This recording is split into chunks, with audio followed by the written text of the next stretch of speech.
Indian cinematic universes 7-8 साल पहले अगर जाके तुम किसी को कहते कि 2024 के आते आते इंडिया में इतने सारे सिनेमैटिक यूनिवर्स होंगे तो शायद बिलीव करना मुश्किल होता, क्योंकि उस वक्त एक ऐसे वर्ल्ड को इमेजिन करना कि जिसमें बहुत सारे कैरेक्टर्स है, उनकी सोलो मूवीज है और सारी की सारी मूवी की स्टोरी पैरेलल चल रही होती है, जो कि आगे जाके एक ग्रेटर इवेंट को सेटअप करती है। इस तरह का कंसेप्ट उस वक्त सिर्फ और सिर्फ हॉलीवुड में लिमिटेड था। इंडिया में मे भी कोई प्लान जो है वो अंडर एग्जीक्यूशन हो सकता है, पर तब तक कोई ऐसी मूवी या फिर वेब सीरीज रिलीज नहीं हुई थी जो कि एक प्रॉपर सिनेमैटिक यूनिवर्स का पार्ट हो। पर अब हम 2024 के अंदर आ चुके हैं, तो एक बार ट्राई करके देखो कि इस वक्त तुम्हें कितने इंडियन सिनेमैटिक यूनिवर्स के नाम याद आ रहे हैं। चाहो तो वीडियो पोस्ट कर सकते हो। मेरी अगर बात करूं कि इस वक्त मुझे कितने यूनिवर्स याद आ रहे हैं, तो उसमें सबसे पहले है एलसीयू, उसके बाद में प्रशांत नील का यूनिवर्स, उसके बाद में रिसेंट में रिलीज हुए हनुमान मूवी का यूनिवर्स, जिसको प्रशांत वर्मा सिनेमैटिक यूनिवर्स भी कहा जा रहा है। इसके बाद अगर हम थोड़ा सा बॉलीवुड की ओर आए, तो यहाँ पर सबसे पहले आता है ब्रह्मास्त्र का यूनिवर्स, जिसको अस्त्रवर्ष भी बोला जाता है। उसके बाद में कॉप यूनिवर्स, उसके बाद में स्पाई यूनिवर्स और सबसे एंड में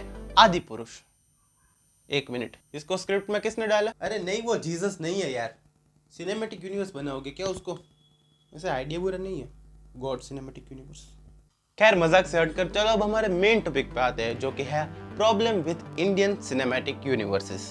तो सवाल के साथ शुरू करेंगे और वापस आएंगे जवाब के साथ, क्योंकि यह है पैराडॉक्स। तो मेन पॉइंट डिस्कस करने से पहले मैं आपको बता दूं कि ये सारे के सारे मेरे पर्सनल ओपिनियन है। अगर आप किसी से डिसएग्री करते हो या फिर कुछ ऐड करना चाहते हो तो मुझे कमेंट्स में बताना मत भूलना। शुरू करें अगर पॉइंट नंबर 1 से, तो वो ये निकल के आता है कि इंडिया में एक सिनेमैटिक यूनिवर्स की फील देने के लिए जो मूवी मेकर है वो क्रॉस ओवर कैमियोस के ऊपर डिपेंड करते हैं। नो डाउट देखने में काफी ज्यादा मजा आता है, पर अगर तुम एक अच्छा सिनेमैटिक यूनिवर्स सेट करना चाहते हो तो ये जरूरी है कि तुम्हारे कैरेक्टर की स्टोरीज एक दूसरे को क्रॉस करे, ना कि कैरेक्टर्स।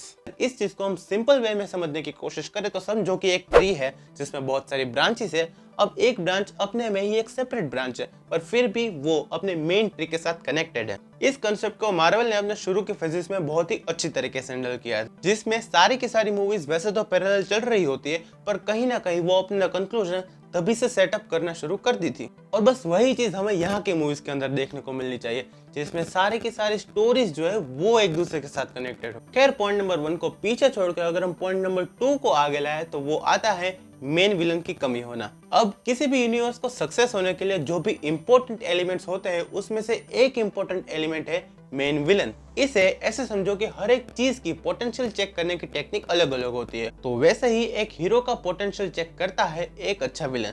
जितना विलन अच्छा होता है उतना ही हीरो का कैरेक्टर डेवलपमेंट अच्छा होता है। और वही प्रॉब्लम हमारे सिनेमैटिक यूनिवर्स की मूवीज के साथ हो रही है।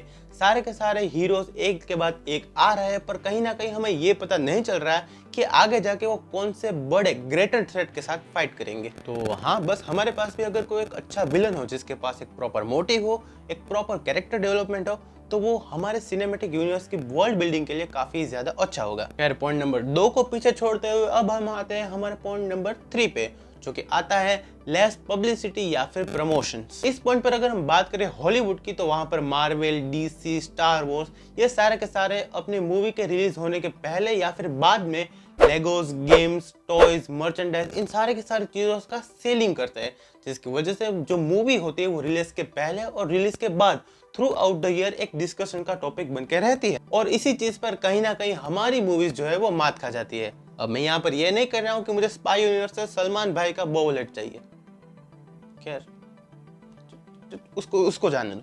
मेरे कहने का मतलब ये है कि मूवी के पहले सिर्फ और सिर्फ टीजर और ट्रेलर या एक आध इंटरव्यू कर लेने से मूवी की हाइप जो है वो थोड़े टाइम के लिए बिल्ड हो सकती है, पर अगर तुम एक सक्सेसफुल सिनेमैटिक यूनिवर्स चाहते हो तो तुम्हें इसके अलावा भी बहुत सारी चीजें हैं जो करनी पड़ेगी। टी शर्ट, पोस्टर और भी काफी सारी चीज है जिसको सेल आउट करके तुम अपने सिनेमैटिक यूनिवर्स की हाइप को बिल्ड कर सकते हो। खैर अब हमारे इस पॉइंट को पीछे छोड़ के, मुझे नंबर याद नहीं है, लेके आते हैं हमारे नेक्स्ट पॉइंट को, जो कि फ्यूचर पॉसिबिलिटीज के बारे में कम पता होना। यहाँ पे अगर हम बात करें मार्वल और डीसी की, तो तुम्हें पता ही होगा कि वो लोग पूरी की पूरी स्लेट अनाउंस करते हैं, जिसमें वो लोग फ्यूचर की मूवीज, वेब सीरीज और आने वाला सारे के सारे कंटेंट के बारे में ऑडियंस को बताते हैं। इसकी वजह से क्या होता है कि ऑडियंस को एक क्लियर व्यू मिलता है किस तरह की मूवीज हमें फ्यूचर में देखने को मिलेगी, इस यूनिवर्स का फ्यूचर क्या होगा और कहां पे जाके ये कंक्लूड होगा। इस चीज की वजह से लोगों के बीच में मूवी को लेकर डिस्कशन, फैन थियरीज, ये सारी चीजें बनना शुरू हो जाती है, जो कि एक सिनेमैटिक यूनिवर्स के पर्सपेक्टिव से बहुत ही ज्यादा इंपॉर्टेंट है,